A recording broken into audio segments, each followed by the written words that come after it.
say that you want more visibility in your business, but are you really playing the hide and seek game? You're saying, I really don't want to be seen. Come and find me. Oh, here I am. And you could be playing hide and seek because of three hidden fears.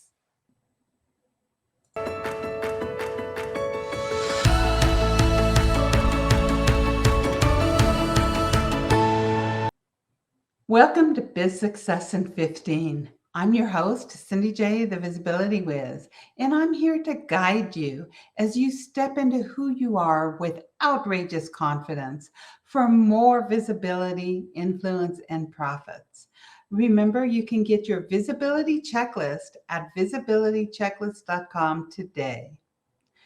And we're going to be speaking about the three hidden fears of visibility. Now, what does the dictionary say fear is?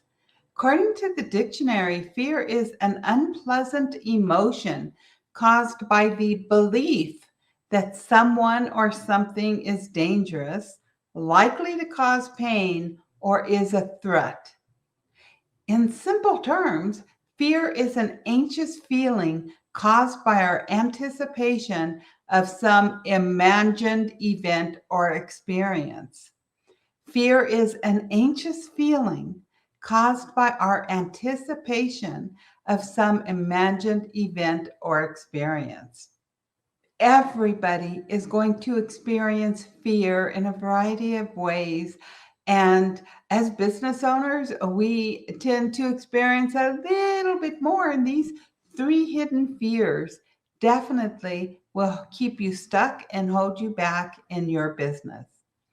The first fear is making a fatal mistake, making a fatal mistake that's going to kill your business overnight. And so, what we do if we're afraid of making a fatal mistake is we waste time. We find so many things to do except for what we should be doing, such as those money making activities. So, we just waste time. We'll clean our house, we'll take a walk, we'll phone a friend, we'll go play with the dog. Whatever it is, we waste time. We can also waste a whole lot of time on social media. Or you just procrastinate. You just simply procrastinate. And you're like, oh, I'm going to do it tomorrow. I'll do it tomorrow. I'll do it in an hour. I'll do it tonight. I'll do it next week. And we procrastinate. So we never do what we need to do to succeed. And also, with that whole making a fatal mistake, we don't want to let other people down. And because we don't want other people down, we don't take action because we don't want to make a fatal mistake and screw up the relationships that we have. This happens a lot with emails. People say they don't they don't send emails to their list because they don't like the unsubscribed, so they don't want to bother the other person. So therefore, they don't send any at all. And when the reality is that if you're not sending emails to your list, you're ghosting them. So you don't want to be a ghost. Fear number two is not knowing enough. It's that, and the not knowing enough, that brings on the FOMO, fear of missing out. We don't think we know enough to succeed. That imposter syndrome sets in. So therefore, we start buying everything until we think we know enough. And you know what? You're never going to feel like you know enough to succeed. The only way to succeed is to step through that fear and start acting today. Also, with the not knowing enough, we might imitate somebody else 100%. I've heard so many people say, well, I did everything that so-and-so did. I used their copy. I did everything, but you are not so-and-so. So therefore you cannot succeed, even though it worked for so-and-so. So remember, you can't imitate somebody else. You need to step into who you are with outrageous confidence. You need to be authentic. Be comfortable with who you are. And on the opposite side of the coin, sometimes you attempt not to imitate other people. And also, whenever you have that fear of not knowing enough, you are very uncomfortable and you don't know how to be comfortable with your uncomfortableness, or you're trying to be perfect. I worked with a client for over a year. She never got her business off the ground. Why? Because every single week, oh, Spirit told me to change my website and I can't let anybody see it till it's changed. This woman kept changing it and changing it and changing it and change. She must have changed her website a good 20 times in the year that I worked with her. She never made a penny because she wanted everything to be perfect. And, nothing's never perfect.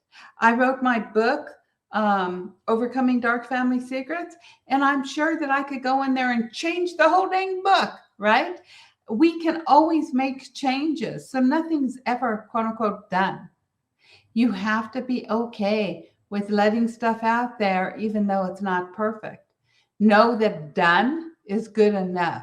Stop trying to be perfect, because that is a fear that's holding you back. It's that you don't know enough. You're not perfect. You don't know everything there is to know. Well, you're never going to know everything there is to know. There's always going to be people that know more than you and less than you on any given subject. And what I always like to say is, interestingly, we can learn so much from children. If you start watching children, what can you learn from them? How they play, how they interact with other people, how they make things up in their head, how they stay very, very, very focused on one thing at a time. The third fear that could be keeping you stuck is being found as a fraud. That's the good old imposter syndrome. Oh my God, what if somebody judges me? What if they reject me? I'm going to get hate mail. There's going to be trolls. And this is a huge, huge, huge, huge fear that I see so many people have with visibility, because we all want to be liked by everybody. But interestingly, we don't like everybody else. But know that you are not a fraud. You know what you know. Even if somebody disagrees with you, you know what you know. There's nothing in this world that everybody agrees on, like nothing. There's no one religion that everybody agrees on. There's no one set of politics that everybody agrees on. There's nothing that everybody agrees on. There was potato, potata. Is that what I think they used to say? It's okay. Different people speak different ways and they mean the same thing. So you're not a fraud. You know what you know. And whatever gift is laid on your heart to share with the world would not have been placed on your heart if you weren't meant to share it. So you're not a fraud. If you read 10 books about one subject, you are 90% ahead on that subject than anybody else is. It makes you an expert or an authority on that subject. So whatever it is you're interested in, I'm sure that you've read tons of books on it because you're interested in it. It's your gift. It's what you want to share. So again, the third fear is being found a fraud. So know that courage is not the absence of fear, but rather the judgment that something else is more important than fear. As by Ambrose Redmoon, I love this quote: courage is not the absence of fear, but rather the judgment that something else is more important than fear. So is your business more important than fear? Are the steps and the activities you need to do every day to share your gift more important than fear? So I say it's time to break up with that asshole named fear. Yep, it's time to break up with that asshole named fear. It's time to step into who you are with outrageous confidence. So I have 9 steps to do this. Number 1, Is it your fear or somebody else's? And if it's not yours, are you willing to let it go? Why or why not? So let me go back to, is it your fear or someone else's? We can pick up other people's fears. When my grandson was about 3 or 4 years old, I was at the zoo with him and my son, and they have those cars that are on the cable things that go from one place to the other. I am terrified of these things because of an incident that happened when I was a teenager. I got stuck in one for 4 hours. So I'm like afraid of them. I go on them, but I just like sit there and meditate and pray the whole time I'm on it. So my son thought it would be cool if he could video me and my grandson. So he threw my grandson in with me. And I'm sitting there, right? Like I'm doing my thing. I'm just taking deep breaths and I'm praying. And all of a sudden my grandson looks up at me and says, "Grandma, I don't like it up here." I had given him my fear. He picked up my fear. It took my son years to get that fear out of my grandson. My grandson was horrified of heights. He wouldn't get on a plane. He wouldn't go up elevators. He just was terrified of heights because of that one instant. But it wasn't his fear. It was my fear that he picked up on. So know that your fears may not be your fear. So step number 3, is it true? If the is the thing I fear, am I 100% for sure of the outcome? If you do whatever it is you're afraid to do, if you make that sales call, if you get rejected, if you put something out and it's not perfect, if somebody tells you that you're wrong about something, are you sure of the outcome of whatever that is? Step number 4, make a list of all the possible outcomes that can happen if you stepped into your fear. Every single thing that you can think of that could happen. And then ask yourself, what am I avoiding by holding on to this fear? And what are you gaining by holding on to this fear? Step number 6. Step number 7, am I ready to face my fear by stepping out of my comfort zone and testing the waters? Right? So you are holding on to something. You could be holding on to, for example, I used to be terrified of bees. I still don't like bees, but when I was 2 years old, I was stung in the nose by a bee. And so I was terrified of bees. And if a bee would fly by, I would like be this crazy woman. I almost wrecked my car whenever a bee flew into my house, into my car. I locked my kids outside with a bee because I was terrified of it. I've done some crazy stuff when it comes to bees. I would go into complete panic attacks if a bee flew by. So what was I gaining by holding on to this? I was gaining sympathy from other people. People would always go, "Oh, Cindy, I'm so sorry.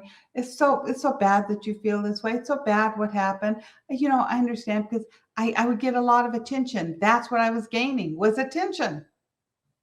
And so what was I avoiding by holding on to this fear? I was avoiding the possibility of being stung. I was avoiding the possibility of death or having to go to the hospital and get a shot, whatever. Was I ready to face my fear by stepping into my comfort zone and testing the waters? I went to this place that had a ton of bees, and I sat in my car where I was safe, and I sat there and I just watched the bees, and I watched people walk by them. And this was difficult for me. I was stepping out of my comfort zone. Even though I was in the safety of my car, I was stepping out. And so what's one small step step number 8, what's one small step I can take today to face the fear? So with the bees, what I did was I walked by the bees. Okay. Well, the very first step was just sitting in my car and watching them. Okay. That was my first step. And it did get to be where now I can be outside and a bee's going to fly by and I don't turn into a crazy lady with a severe panic attack. Right. So you can overcome your fears, but it takes facing it and knowing what you're gaining and what you're holding on to by keeping it. My definition of confidence is to be willing to take action on something that you've never done before or scares the pants off of you. So know that again, we're going to talk about outrageous in just a moment, but to be confident, you're willing to take action on something you've never done before or scares the pants off of you. So walking outside where bees were scared the pants off of me, but I did it. And now that allowed me to be outrageously confident. So, outrageous is doing something bold or startling. It doesn't have to be bold or startling to everybody in the world. It has to be bold, startling, or unusual for you to do it. For instance, for me to sit comfortably outside with bees flying by was me being outrageous because I was bold. I was being bold. I was stepping into my fear. So be outrageously confident. It's a choice. It's not something you ever arrive at, but you just choose to be outrageously confident. And the more you choose that and the more you step out of your fears, the more success is going to come your way. So I challenge you to take 15 minutes and make a list of all the possible outcomes if you do that one thing that you fear. So tune in next week for another episode of Biz Success in 15 for you to step into who you are with outrageous confidence. And remember to get your visibility checklist at visibilitychecklist.com.